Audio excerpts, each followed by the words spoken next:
Bonjour, je m'appelle Anaïs de Martin, je suis praticienne en hypnose et en écoute thérapeutique et aujourd'hui, je suis ravie de vous accueillir pour ce troisième épisode du podcast S'unir à soi. Et s'unir à soi, c'est quoi? C'est un nouvel épisode chaque semaine pour vous partager des conseils, outils et astuces pour nous défaire de nos automatismes limitants, réussir à être soi-même et vivre en harmonie avec les autres. Alors, pour ce troisième épisode, et parce que se reconnecter à soi, ça passe aussi par la reconnexion aux autres, j'avais envie d'aborder un sujet qui m'est particulièrement sensible, et pour cause, il s'agit de l'hypersensibilité. On en parle plus depuis ces 10 dernières années, mais est-ce qu'on sait vraiment tout ce que ça implique pour une seule personne? Comment faire pour que l'hypersensibilité soit mieux vécue? Et si on considérait que c'était un don à cultiver plutôt qu'une anormalité? Et si tout simplement, on décidait chacun de faire de notre sensibilité une force? Hélène Aron, auteure et surtout psychologue et chercheuse spécialisée dans l'hypersensibilité, évoque le fait qu'une personne sur cinq serait hypersensible. Selon elle, c'est trop pour être un trouble, mais pas assez pour être bien compris par la majorité des personnes. Dans un monde où l'esprit de compétition, les valeurs de performance et de réussite prédominent, la sensibilité n'a que peu de place, voire n'en a pas du tout. Souvent associée à la fragilité, la faiblesse, elle fait tache dans le monde de l'entreprise, par exemple. Elle y est vue comme un défaut, une anormalité, voire une pathologie qui nuirait aux qualités socialement reconnues que sont la force, l'ambition, la maîtrise de soi. Alors, la personne dite hypersensible, pour s'intégrer et s'affranchir de cette forme de faiblesse, cherche à correspondre à la norme et aux valeurs qui y prédominent pour se sentir reconnue par ses pairs et diminuer cette incessante impression d'être différent. Et imaginez qu'un hypersensible puisse être un homme. La sensibilité étant liée aux émotions, elle est souvent assignée aux femmes, largement dévalorisée, alors qu'en réalité, ce n'est en aucune façon une histoire de genre. En tout cas, aucune étude biologique ne le prouve aujourd'hui. C'est simplement une construction sociale fondée sur l'image de l'homme viril et de la femme sensible. Si nous croisons moins d'hommes empreints de sensibilité, c'est donc certainement parce qu'ils l'expriment moins pour coller à l'image imposée par la société. Mais il ne suffit pas de se retenir pour ne plus être sensible. Ce n'est pas parce que les émotions sont intérieures qu'il suffit de les étouffer pour ne plus en être débordé. Car la sensibilité est un mélange de réactions physiologiques, de captation d'essence et des traits de personnalité construits depuis l'enfance.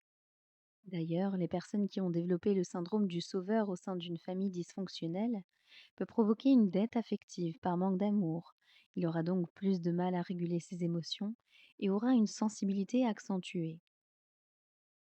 Mais si on décortique le processus de sensibilité, on se rend compte qu'il y a trois étapes. D'abord, un déclencheur extérieur, en tout cas la plupart du temps, une situation, une personne ou un propos, qui entraîne une réaction émotionnelle intérieure, puis une expression de cette réaction à l'extérieur. Toute la difficulté ne vient donc pas du fait que les émotions soient décuplées, puisqu'il s'agit de la deuxième étape, mais plutôt dans le fait que l'environnement est capté plus intensément, ce qu'on trouve dès la première étape, et donc provoque des émotions beaucoup plus intenses. La troisième étape. On peut prendre l'image d'une personne nue dans la neige. Elle ressent le froid de la même façon qu'une autre personne. La seule différence, c'est qu'elle est nue. Elle n'a aucune protection contre le froid, donc elle le capte beaucoup plus intensément. Ça traduit bien la perméabilité entre elle et le monde extérieur. Elle n'a pas de protection face aux émotions et aux sensations qu'elle capte en permanence. Et le problème principal se situe à la troisième étape, en tout cas, ce qui est le moins bien accepté dans une société où l'on cherche à cacher ses émotions, tant négatives que positives d'ailleurs. C'est lorsque l'expression de cette émotion est considérée par les autres comme excessive. Comme les émotions sont beaucoup plus intenses, alors elles sont souvent exprimées de manière exacerbée. Par exemple, là où une personne qui n'est pas hypersensible aurait les larmes aux yeux devant un film émouvant, une personne qui l'est verserait un torrent de larmes. Mais officiellement, sont reconnues entre 3 et 4 formes d'hypersensibilité. Je vais vous citer les 4 qui me semblent a priori plus justes. L'hypersensibilité émotionnelle, l'hypersensibilité sensorielle, l'hypersensibilité relationnelle et l'hypersensibilité mentale. Une personne est dite hypersensible dès lors qu'une de ces formes d'hypersensibilité prédomine, mais elle peut très bien en avoir plusieurs, voire toutes. Les personnes touchées par l'hypersensibilité émotionnelle perdent souvent la maîtrise de leurs émotions décuplées. Elles peuvent aussi avoir une sensibilité particulière à la souffrance. Elles perçoivent le monde comme une succession de projectiles, les heurtant pour leur faire éprouver de la tristesse, de la solitude, de la colère. Si elles n'apprennent pas à gérer leurs émotions, elles peuvent vite se trouver envahies, débordées par un trop-plein. Et par exemple, la peur se transforme en phobie, le stress se transforme en crise de panique, la tristesse se transforme en dépression. Pour ce qui est de l'hypersensibilité sensorielle, on parle aussi d'hyperesthésie. C'est une réaction excessive à certaines stimulations sensorielles, auditives, olfactives, tactiles, visuelles, gustatives. Les personnes dont l'hypersensibilité relationnelle prédomine perçoivent subtilement les changements d'humeur ou d'ambiance au sein d'un groupe. Grâce à leur lecture lucide du comportement humain, elles captent un changement au niveau de la respiration, l'intonation, le rythme de la voix d'une personne. Elles décryptent les intentions, les émotions, voire les pensées des autres. Elles ressentent les conflits, les rancœurs, les secrets. Et enfin, concernant l'hypersensibilité mentale, elle concerne les personnes qui sont envahies par les pensées, les ruminations, des inquiétudes, qui ont tendance à revivre des scènes de la journée ou des discussions au moment de s'endormir. Généralement, elles ont du mal à prendre des décisions car elles veulent tenir compte d'une multitude de paramètres et de possibilités qu'offre chaque situation. Alors elles font des listes et tableaux avec les avantages et les inconvénients de chacune des décisions à prendre. Elles peuvent même en oublier de décider en fonction de ce qui les anime vraiment. L'hypersensibilité peut donc se traduire différemment d'une personne à une autre, mais elle implique pour toutes les relations sociales, les pensées, les émotions, les frustrations et déceptions, le cheminement de la réflexion, la manière de manifester son affection ou de la recevoir. Elle a des répercussions sur l'interprétation du comportement des autres, leurs intentions et leurs pensées. Si vous ne vous êtes pas encore reconnu, peut-être que vous vous reconnaîtriez en tant qu'hypersensible si je vous demandais s'il vous arrive fréquemment de sursauter lorsqu'une porte claque, si vous devenez nauséeux lorsque vous rentrez dans une parfumerie, si vous remarquez le moindre bruit inhabituel que vos collègues n'ont même pas entendu, ou si vous n'arrivez pas à trouver le sommeil s'il y a trop d'objets électroniques dans votre chambre, si vous ne réussissez pas à détacher votre regard du défaut de couture du vêtement de votre ami. Si vous évitez de conduire la nuit, tant les phares des voitures vous éblouissent. Si les pics de chaleur vous semblent insurmontables ou le moindre coup de froid vous fait grelotter. Si en rentrant du travail, vous avez du mal à couper avec les dossiers en cours. Si vous êtes sujet aux insomnies, tant vous n'arrivez pas à couper avec les stimulations de la journée. Si vous arrivez facilement à reconnaître les épices d'un plat. S'il vous est déjà arrivé de fondre en larmes devant un documentaire animalier. Si une simple contrariété peut vous plomber le moral pour la journée tout entière. Si au restaurant, vous hésitez toujours entre deux plats et que le serveur vous prend de court. Alors vous dites le premier plat qui vous vient sans être sûr d'avoir fait le bon choix. S'il vous arrive fréquemment de faire des listes de pour et de contre pour prendre une décision. Si vos pensées partent rapidement dans tous les sens. Il paraît même que la génétique ait un rapport avec l'hypersensibilité. Donc si votre enfant pleure facilement, qu'il peine à contrôler sa colère, qu'il éprouve de la compassion pour les autres et qu'il ne supporte pas les étiquettes qui grattent, vous pourriez peut-être avoir un enfant hypersensible. Et généralement, les hypersensibles sont authentiques. Ils ont du mal à cacher leurs émotions et ne supportent pas l'hypocrisie et les faux semblants. Mais par conséquent, par cette authenticité et cette empathie, ils craignent de blesser les autres. Les hypersensibles captent tellement bien les émotions des autres qu'ils ont du mal parfois à distinguer si elle leur appartient ou si elle appartient à quelqu'un d'autre.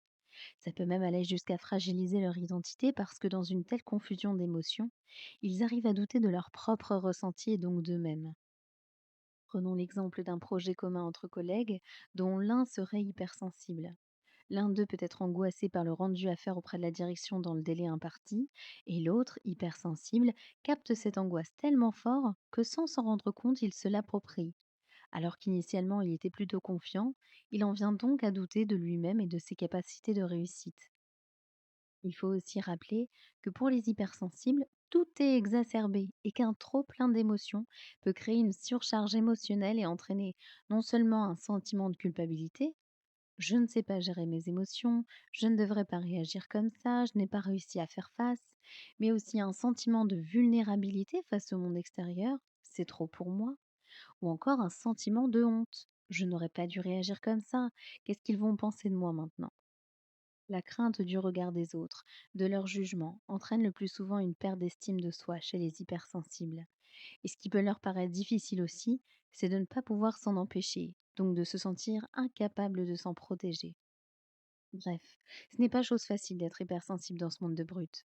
Non, en réalité, si on était tous authentiques, on ne ressentait pas le besoin de se conformer pour ne pas sentir le décalage entre nous et le reste de l'humanité. Je suis sûre qu'il y aurait des personnes dites hypersensibles qu'on ne soupçonnait même pas, mais qui se sont construit une telle carapace qu'on n'aurait pas pu le deviner. Et quand je vous parle de ça, j'ai l'image d'une limace qui se serait bricolée une coquille pour faire partie des escargots qui ont l'air bien plus forts, ou en tout cas bien plus protégés. Alors après ce constat déprimant, ça donne pas très envie d'être hypersensible. Personnellement, avant même que je découvre le concept d'hypersensibilité, on m'a souvent dit que j'étais trop sensible. Je ne pouvais pas regarder un documentaire animalier, j'accordais beaucoup de crédit aux critiques ou remarques désobligeantes que je m'appropriais et même de manière amplifiée. J'étais une authentique perfectionniste, condamnée à être déçue tant la perfection n'existe pas. Bref, je me sentais vulnérable, j'avais honte de mes réactions. Alors j'ai essayé de ne plus être sensible, de faire comme tout le monde et d'être impassible et forte. Rapidement, je me suis rendu compte que de ne plus l'être n'était pas possible pour moi. Alors le plus simple me semblait de mettre un masque, plus ou moins facile à enfiler en fonction du public auquel j'étais confrontée, mais c'était laborieux. Alors je me suis dit que c'était un problème de confiance en moi qui faisait que tout me touchait plus que les autres. Donc j'essayais d'avoir plus confiance en moi. Mais c'était difficile, surtout à 20 ans quand on n'a jamais su comment faire. Et puis à chaque fois que j'étais à nouveau touchée, enfin plutôt effondrée par quelque chose, je me trouvais tellement nulle. Et j'avais honte de réagir comme ça. C'était le serpent qui se mordait la queue. Moins je gérais mes émotions, moins j'avais confiance en moi. Et moins j'avais confiance en moi, moins je réussissais à gérer mes émotions. Bref, je perdais mon temps et mon énergie à essayer d'être dite normale. Et puis j'ai découvert le livre de Daniel Goleman. Et pas Jean-Jacques, hein, de toute façon ça ne s'écrit pas pareil. Je vous mettrai la référence dans la description. Intitulé L'intelligence émotionnelle. Et à travers lequel j'ai appris que les émotions, même négatives, avaient toute une fonction. Par exemple, la surprise. Saviez-vous que physiologiquement, l'émotion de la surprise nous pousse à hausser les sourcils dans le but de faire passer plus de lumière dans notre rétine pour mieux percevoir l'événement en train de nous surprendre? C'est fou, non? Un autre exemple. La tristesse permet d'aider à supporter une perte douloureuse, un être cher, une déception. Physiologiquement, la tristesse provoque une baisse d'énergie qui empêche tout enthousiasme pour les activités ludiques et entraîne un repli sur soi. Et ce repli sur soi sert à digérer la perte ou la déception, à en mesurer les conséquences sur sa propre vie et lorsque l'énergie revient, à marquer un nouveau départ. Et puis l'auteur dit aussi que les hommes primitifs, lorsqu'ils étaient tristes, étaient plus vulnérables, et donc la perte d'énergie liée à la tristesse les faisait rester dans leur gîte, donc en sécurité. J'ai alors compris non seulement que c'était une question physiologique, donc tout le monde ressentait des émotions, mais aussi qu'elles n'étaient pas à combattre. C'est simplement ma façon de les gérer et de les exprimer qui était différente. Et donc c'est cette différence qui me donnait toujours l'impression d'être en décalage avec le reste du monde que je devais apprivoiser. Dans un premier temps, j'ai appris donc à écouter, identifier et décortiquer mes émotions pour les comprendre. Ça m'a permis de mieux me connaître et de connaître celles que je gérais le mieux et celles que je gérais le moins bien. Pour celles que je gérais le moins, avec le temps, j'ai pu identifier ce qui les déclenchait le plus et donc trouver des stratégies pour moins m'y exposer. Et au fur et à mesure, j'ai appris où se situait mon seuil de tolérance. Et j'ai surtout appris à le respecter. Je m'impose des temps seuls de décompression, avec le moins de stimulation possible, d'autant plus que j'ai compris les choses qui me permettaient de me ressourcer pour recharger mon énergie. Je ne surcharge pas mon logement d'objets en tout genre. Quand je me sens submergée par la charge mentale, j'essaie de relativiser les enjeux, de prioriser, de déléguer si possible. J'ai appris à faire plus confiance à mon intuition qu'à mes tableaux comparatifs. Je détecte les personnes énergivores ou malveillantes et je m'en éloigne, sans culpabiliser car après tout, je ne suis pas responsable des malheurs de la Terre entière, hein. J'accepte mes limites et je ne surestime pas l'aide que je peux apporter aux autres. J'ai découvert les pouvoirs de la respiration, les bienfaits de la méditation qui m'ont permis de me recentrer, de faire la part des choses entre ce qui m'appartenait et ce qui ne m'appartenait pas, ce que je pouvais contrôler et ce que je ne pouvais pas contrôler. Et quand j'ai une envie irrépressible de créativité, je l'écoute. Que ce soit la lecture, écouter de la musique, regarder un film, écrire, dessiner, peindre, danser, chanter, peu importe, je laisse aller mon imagination. Je me rends bien compte que j'en ai besoin, peu importe que ce soit beau ou bien fait. Le but n'est pas de le montrer, mais juste d'extérioriser mes idées ou émotions, ou m'enrichir de nouvelles émotions à travers l'œuvre de quelqu'un d'autre. Ça permet aussi de comprendre ce qui nous meut, ce qui nous définit, cerner notre identité, notre personnalité. Et enfin, j'ai aussi appris à communiquer sur mes ressentis. Ça a pris du temps parce qu'il fallait d'abord dompter l'ego. Vous savez, celui qui veut toujours qu'on se sente en sécurité et qui donnait l'illusion aux autres que j'étais un escargot et non une limace. Et en apprenant à parler plus librement de mes ressentis, même dans les petites choses de la vie courante, je donnais les clés à mon entourage pour mieux comprendre le fonctionnement de cette hypersensibilité, accueillir mes émotions avec plus de bienveillance, et je me suis sentie tout de suite moins en décalage car mieux comprise. Bon, pour ce qui est du milieu professionnel, c'est pas encore ça. Mais du coup, j'ai créé mon propre emploi pour avoir le contrôle du temps, de mon environnement, laisser place à l'expression de mes idées et être en parfaite harmonie avec mes valeurs. C'est sûr, c'est pas adapté à tous. Mais il y a le télétravail qui se pratique de plus en plus, et il ne faut pas oublier de s'interroger sur nos désirs profonds pour être sûr de ne pas être spectateur de notre propre vie, que notre métier soit une force et non un handicap pour gérer tous ces affects, qu'il réponde à notre désir puissant de tout comprendre ou à notre soif de créativité. En bref, même si chacun veut trouver ses propres techniques, je pense que ce qui est primordial n'est pas d'ajuster nos émotions, mais plutôt d'ajuster les trois étapes du processus d'un hypersensible dont je parlais un peu plus tôt. Premièrement, pour l'élément extérieur, déclencheur de l'émotion, on peut chercher à se protéger des déclencheurs extérieurs trop violents sans pour autant devenir un ermite ou asocial. Personnellement, je ne regarde plus de documentaires animaliers. Deuxièmement, pour ce qui est de la réaction émotionnelle intérieure, on peut utiliser des techniques de gestion des émotions, comme par exemple la cohérence cardiaque, bon, sans espérer ne plus être hypersensible.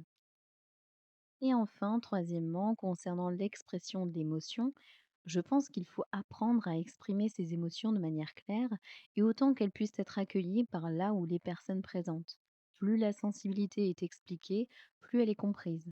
Après tout ce cheminement, j'ai pris conscience de la chance que j'avais d'être une hypersensible. C'est un véritable joyau à cultiver. Et je le vois à travers mes amis hypersensibles qui sont d'une richesse inestimable. Les hypersensibles sont particulièrement ouverts aux autres. Ils ont une compréhension de l'autre qui leur permet de créer des liens forts, intenses et durables, qui deviennent infiniment enrichissants. Quand ils s'engagent, c'est avec leur être tout entier. Ils savourent la splendeur du monde car ils vivent pleinement, intensément, avec authenticité.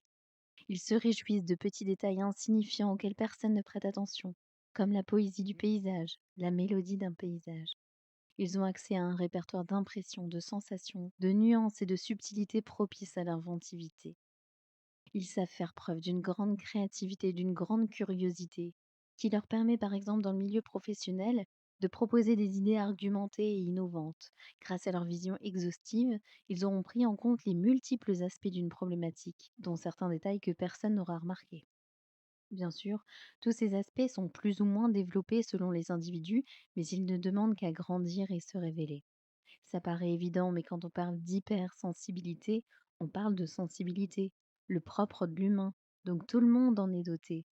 Alors diagnostiqué ou non hypersensible, si chacun voyait dans la sensibilité la force que cela représente pour l'humanité, Serge Sommer, psychanalyste, dit même que la sensibilité est ce qui a fait notre survie depuis la préhistoire, permettant l'empathie et donc la fédération et la solidarisation de l'espèce. Si on apprenait à l'apprivoiser dès le plus jeune âge, si on la valorisait dans une société dominée par un sexisme ancestral, mettant la sensibilité sur le compte de la fragilité féminine, ce serait plus simple de l'assumer. Ça nous dispenserait de chercher par tous les moyens à rentrer dans une case inventée par la société, car en réalité, il y a autant de cases que d'individus. On serait tous des sensibles libérés et on vivrait avec plus de tolérance, finalement. Et si les escargots n'existaient pas? Si on était tous des limaces? Je vous remercie pour votre écoute, j'espère que cet épisode vous a plu. Si c'est le cas, le meilleur moyen de me le faire savoir, c'est de le faire connaître en le partageant et aussi en laissant un commentaire sur l'application de podcast que vous utilisez. Vous pouvez aussi m'envoyer un message sur les réseaux. Je suis preneuse de vos feedbacks, questions, idées, tout ce que vous avez envie de partager avec moi. Et si vous souhaitez en savoir plus sur ce que je propose en termes d'accompagnement individuel, tout est sur mon site internet anaïsdemarta.com. Merci à tous, je vous souhaite une très belle journée et vous dis à bientôt pour un nouvel épisode de S'unir à soi.